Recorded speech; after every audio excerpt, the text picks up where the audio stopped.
Walking around with hundreds of recycled plastic bottles wrapped around your ankles sounds like a science experiment gone wrong. Yet here we are in a world where your footwear choice might actually be cleaning up a landfill.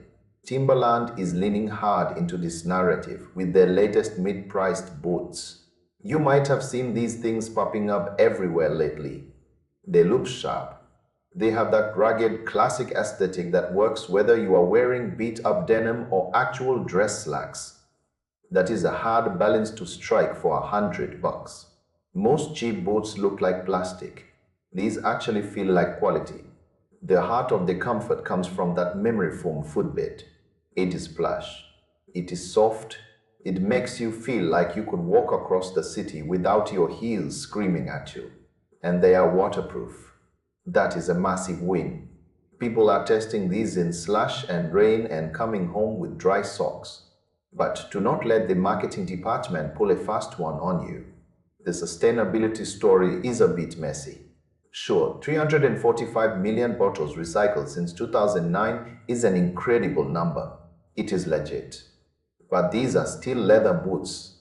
Leather production has a massive environmental footprint. Calling the whole package eco-friendly is a stretch.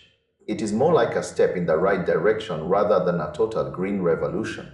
Then we have to talk about the sizing nightmare. Ordering these online is basically a game of high-stakes roulette. One person says they run huge. The next person says they are so narrow they cut off circulation. There is no consensus. It is a mess. If you have wide feet, you are probably going to struggle with the narrow build. The Chelsea style looks great, but getting them on is another story. You might find yourself wrestling with the heel every single morning. A shoehorn becomes a mandatory accessory, not an option. Also, keep in mind the breathability, or rather, the lack of it. If your feet get hot easily, these might turn into a portable sauna by noon. The upper part of the foot needs some serious break-in time too. They are not perfect. They are honest boots that mostly do what they promise. You get solid leather and a dependable sole for a fair price. Just be prepared to order 2 different sizes and return the one that hurts.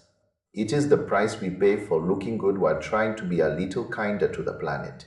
Let us look closer at that lever. It is tough. It is resilient. It handles the elements well. But the toughness means you have to earn the comfort. The area right over the top of your foot can feel like a vice for the first few days.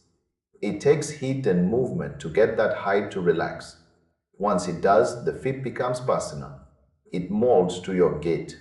The tread on the bottom is thick enough to handle a light hike but clean enough for a dinner date. You do not see that versatility often at this price point.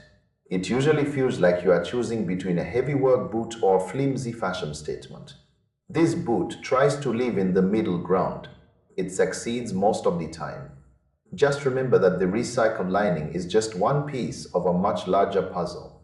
Transparency in the shoe industry is hard to find. We take the wins where we can get them. If that win happens to be dry feet and a recycled lining, maybe that is enough for $100 investment. Just watch out for that narrow opening. Your ankles will thank you for the warning.